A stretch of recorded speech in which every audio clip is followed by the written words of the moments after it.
Um, I think it's in our top five this season. If you compare them with the games that we've played so far, against a good opponent with good players, and it was the first time having Nico Macau on pitch together with Maxi, with Alonso. So that looked really good. Um, However, there's always things to improve because if you look at the team that started, you have to make sure that they get the understanding in each phase of the game. This was pretty decent against Leon, but it gives no guarantee going into the next game. So that is something that we have to be aware of, and the challenge will be very big now going into this next game against Toluca as well. Is it a little maddening, the sometimes inconsistency that you get from the team, that you get like such really good games and then you have poor games and things like that? Is that maddening? Because I'm sure that you want something a lot more linear. That's what we're looking for as a team, and of course, we as a staff as well. Um, Sometimes it's a little, it gets you a little edgy, but you have to stay focused on progress, and that's me in a nutshell as a coach, focusing on progress always. As far as Toluca is concerned, Mexican League champs, they had a good comeback victory against Montreal. How are you seeing that team, and what differences do you see between them and Leon? Good question.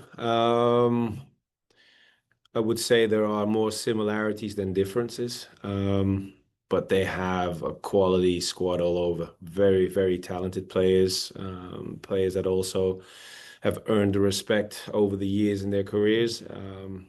And what I like the most about playing against the Mexican teams is the emotional part, and that is something that we can also learn from and take with us going ahead for our own games. Thank you. Good luck. Thank you. Thank you, Roberto. And we'll go ahead and start it with Chris. Go ahead, Chris. Hi, Coach. Chris Hennings, NewYorkCityFC.com. I know you've probably had experience like this in Europe with final days where things can change on a turn. Has that prepared you for what this game will represent, where things could change very quickly depending on results elsewhere? Yeah, that's the interesting part of playing a tournament like this.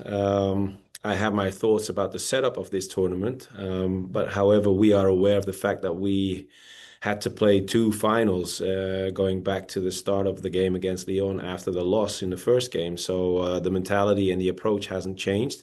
We got the win in the second game, and it's a must win in the third game. And then we have to look at other results because that is the case since we lost the first game. Okay, we'll go with Chris Campbell. Go ahead, Chris Campbell. Hey, Coach, Chris Campbell from the outfield.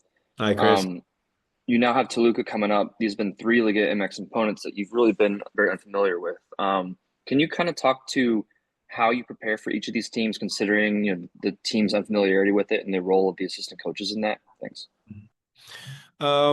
There is no difference in how we prepare ourselves. I have a very um,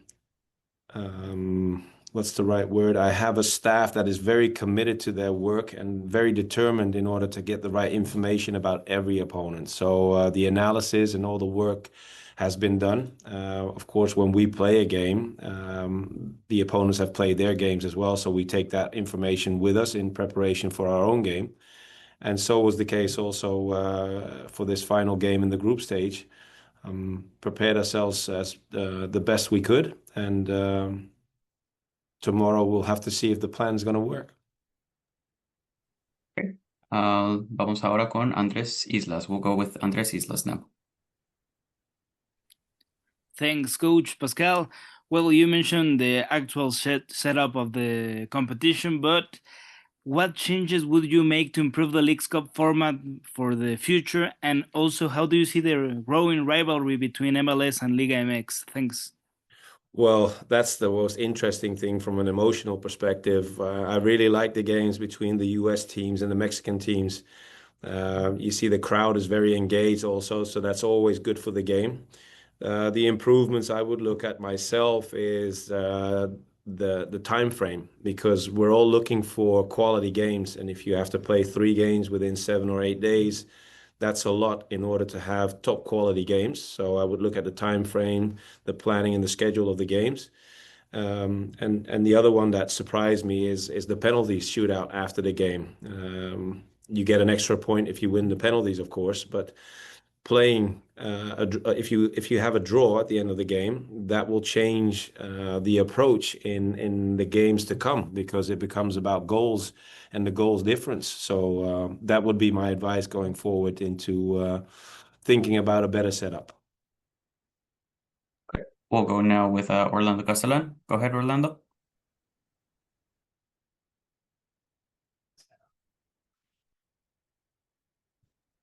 Gracias, muy buen día, profe Pascal. Orlando Castel, en Servicio Informativo en Deportes. Eh, Mañana, entendiendo que es un partido trascendental para los dos equipos, tanto para New York y para Toluca, ¿qué tan complicado va a ser el partido de mañana jugar contra el campeón? Si es el rival más difícil de los que le ha tocado jugar, que jugó con Puebla, jugó con León, pero si este es el más difícil que va a tener mañana y si es una buena prueba mañana de este equipo de saber cómo está New York City para esta Leagues Cup. The question was tomorrow. It's an important game for both teams. It's a very complicated one against the current Liga MX champion. Considering the other rivals that you had between Puebla and León, this is the hardest one of them all put on paper. Is it a good test for the team and how the team measures up against other teams and into this tournament as well?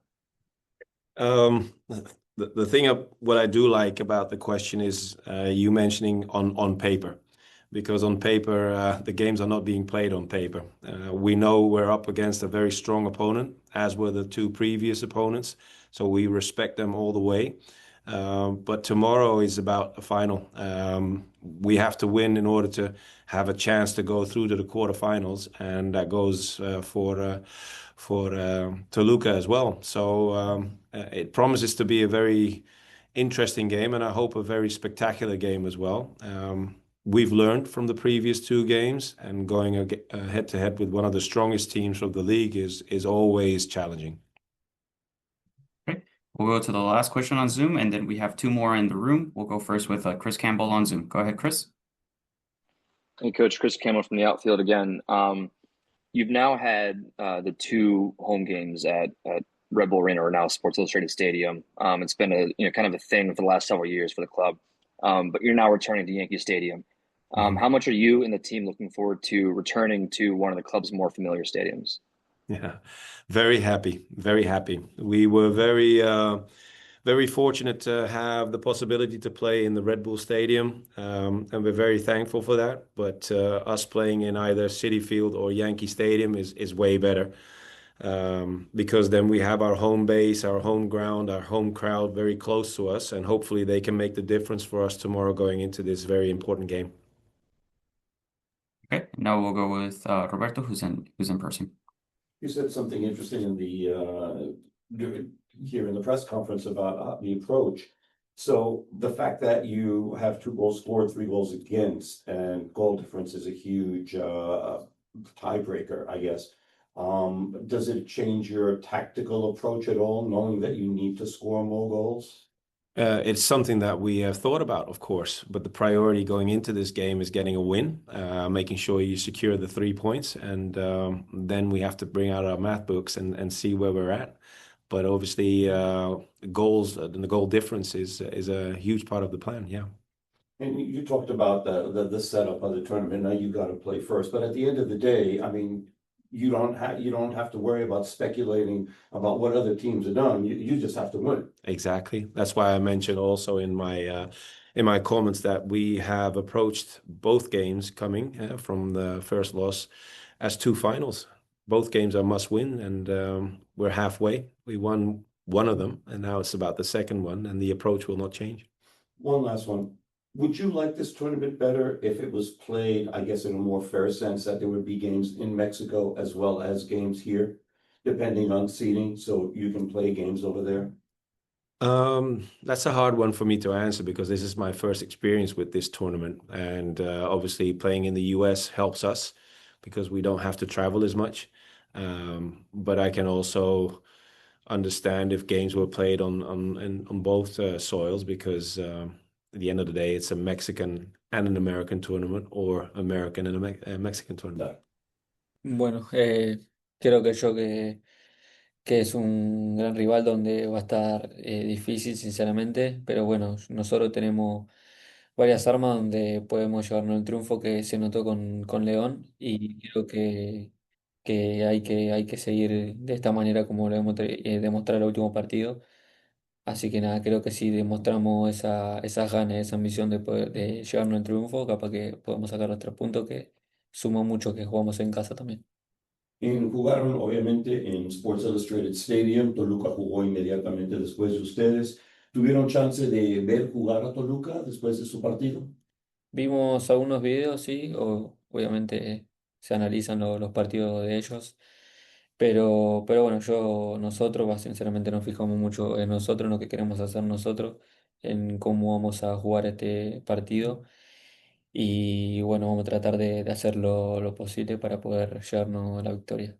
En lo personal, rompiste una racha de más de un año sin poder anotar. ¿Qué sentiste cuando, aparte de la euforia del momento, del gol, pero en cuanto a lo personal, después de tanto tiempo sin anotar? Sí, sentí sinceramente alivio, sentí no tener esa presión capaz que tenía hace mucho. Y bueno, y ahora toca seguir intentando, toca seguir, que queda mucho por delante. Y nada, agradecer a Dios por eso también. Yes.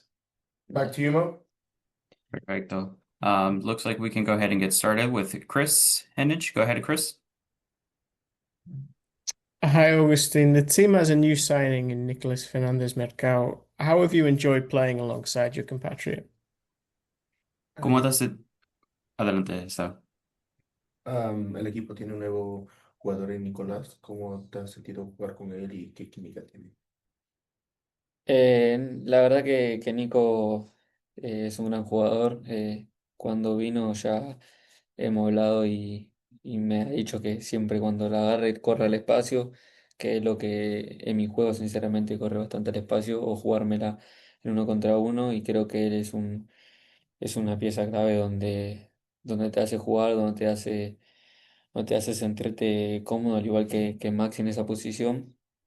Y bueno, me sentí bastante cómodo. Es el segundo partido igual que juego con él. Y la verdad, por ser el segundo partido, me siento bien. Okay. We'll go with Glenn Crooks. Go ahead, Glenn. Hi, Agustin. Congrats on the goal and the win. Uh, I wanted to ask you, there was a period of time in the match where, and I wonder if you recognize that there were 4 Argentinians as the front four attacking. And if you did notice it and understood it, how much fun was that? It seemed like there was a lot of fun things happening there. This looked like everybody was enjoying themselves as you were going to the attack. La pregunta que felicidades por el gol y por el partido. No sé si llegaste a saber, pero hubo 4 jugadores argentinos en el frente del ataque. ¿Cómo fue esa experiencia? ¿Fue divertida? ¿Lo conseguiste disfrutar? Bueno, muchísimas gracias. Sí, en un momento hubo cuatro atacantes que fue en el segundo tiempo, ya casi terminando. Y no, sinceramente la experiencia es linda porque creo que todavía no habíamos jugado un partido así, que estuviéramos todos en la cancha, pero el tema de comunicación se siente diferente en tema de cómo capaz que nos conocemos, capaz que yo me conozco un poco más con los argentinos por el tema de comunicación, por el tema de que algunos ya he jugado, que es tema Max y Juli, que ya los he conocido de antes. Bueno, ahora Nico lo estoy conociendo un poco, pero, pero bueno, la experiencia es linda, así que nada, igual yo siento que cualquier jugador que esté jugando o que esté en cancha, siempre va a ser bueno disfrutarlo. Ok, ahora iremos con Andrés Islas. Adelante, Andrés. Gracias, de este lado Andrés Islas de Fox Sports. Agustín, preguntarte un poco más enfocado en lo que es Toluca, digo, sé la parte de videos, pero ¿qué saben del rival en sí? ¿Tú qué han podido escuchar, por ejemplo, de la ofensiva de Paulinho, de Alexis Vega? Y del mismo modo, Agustín, preguntarte cómo has visto el nivel de competencia de la Leagues Cup y el nivel entre esta rivalidad, por así decirlo, entre MLS y Liga MX? Gracias. Bueno, de Toluca no. No sé si vimos bastante, pero bueno, como le dije, capaz que en una charla anterior, que nos enfocamos más en nosotros, lo que queremos hacer nosotros, no que, en cómo vamos a lastimar nosotros, en las armas que tenemos nosotros para poder llevarnos la victoria. Y después del tema de Liga y de MLS y en México, para mí yo lo veo igual, sé que capaz que hay un poco de pica en ese sentido, pero eso más allá de eso, no sé si lo pienso igual, pero bueno, la liga, este tipo de torneo me gusta porque te enfrentas con diferentes jugadores, diferentes equipos donde capaz que durante la temporada no te lo enfrentas, así que lindo jugar este tipo de torneo. Gracias. Ahora vamos con Orlando Castellano. Adelante, Orlando. Gracias. Muy buena tarde, Agustín, Orlando, que está en Servicio Informativo en Deportes. Hoy en día el reglamento como que no puede ser parejo para todos los equipos y más porque se están jugando mucho para poder acceder a la otra parte. En su perspectiva, ustedes como jugadores, ¿desearían que el formato cambiara para que fuera más parejo? Porque ustedes están, tanto ustedes como Toluca o los equipos que están jugando el día de mañana van con desventaja con los que juegan el día miércoles y el día jueves para poder acceder, y si eso les puede causar alguna molestia de que se hizo un buen partido, sacaron un buen resultado, sumaron puntos, pero por X circunstancias ustedes ya quedaron fuera. Sí, el formato creo que el año pasado fue diferente, fue creo que una zona de tres equipos y clasificaban dos, eh, se jugaba penales y se empataban.